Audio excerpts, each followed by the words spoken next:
Welcome to electronicsforyou.com's DIY project videos.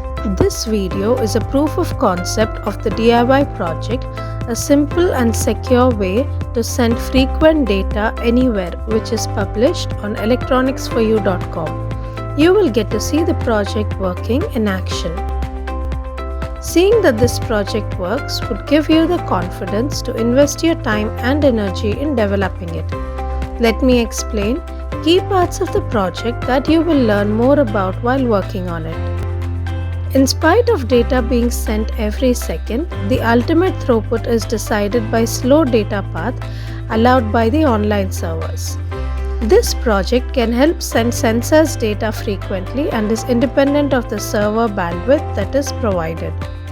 The components we need here are an ESP32 board, DS18B20, 3.5mm LED, 5.6K resistor and a USB power supply. Interested in making this DIY project?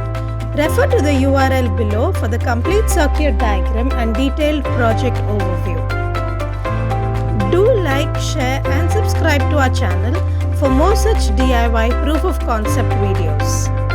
Thank you.